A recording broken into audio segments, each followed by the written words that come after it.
علامہ صاحب، ماخذ شریعت علماء کرام نے اہل سنت والجماعت کی طرف سے تو ہمارے سامنے واضح آ گا، یہ آپ کے یہاں ماخذ شریعت کیا ہیں، ان کی تفصیل کیا ہے؟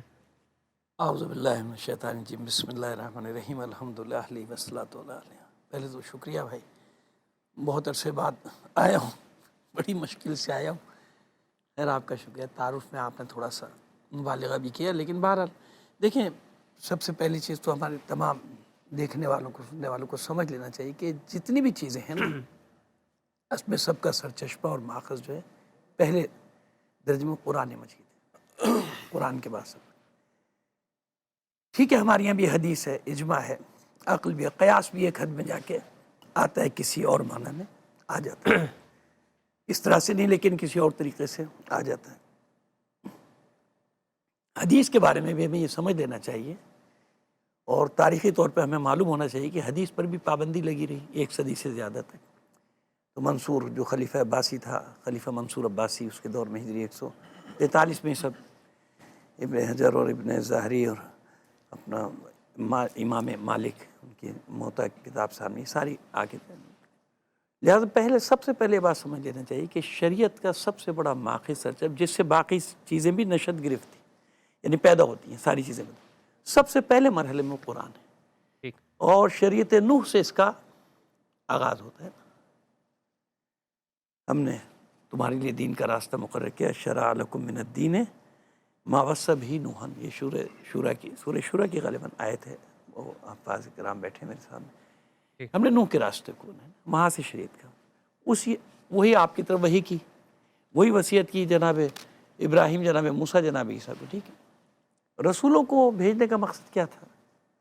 اب میں بتانا چاہ رہا ہوں کہ سنت اور حدیث ہونا کس طرح تھی، کیوں بھیجا۔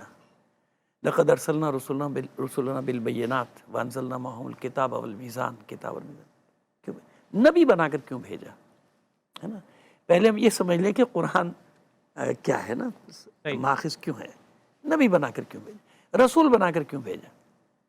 آ جاتی کتاب، کوئی بھی پڑھا دیتا، ہم لوگ بھی پڑھ لیتے، معاذ اللہ، ہم جیسے سارے پڑھ کے لوگوں کو پڑھا دیتے،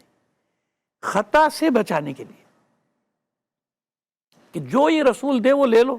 جسے روک دے اس کو رک جاؤ، ٹھیک ہے نا؟ اسی کو آپ آگے چل کے پھر سنت کا نام دیتے ہیں، لیکن یہ بھی اللہ کے حکم کے تابع ہے۔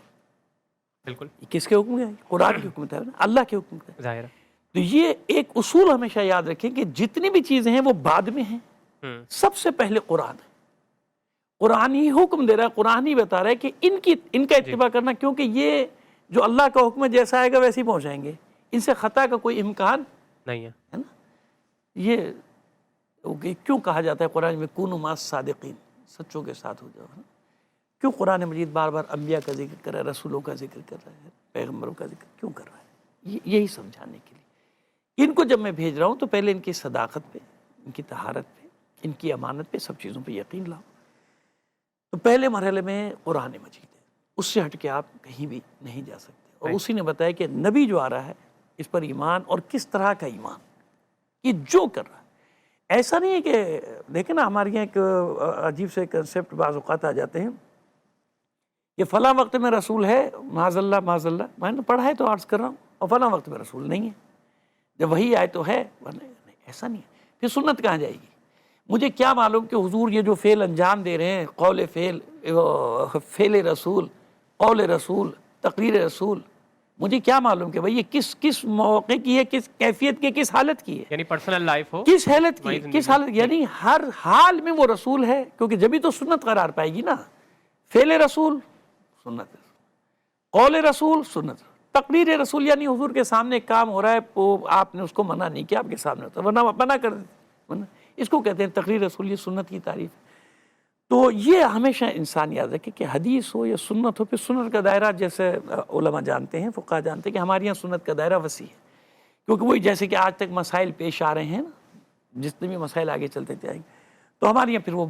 ائمہ طاہرین تک وہ دائرہ پھیل جاتا ہے، اچھا، کہ وہ تشریح ہے، ظاہر ہے کہ وہ جس کو کہتے ہیں کہ تشریح کا سلسلہ ختم نہیں ہوگا، تشریح کرنے کا حق بھی، جیسے وہی پہلے مرحلے میں قرآن خود بتا دیا کہ تشریح کون کرے گا میرے احکام کی،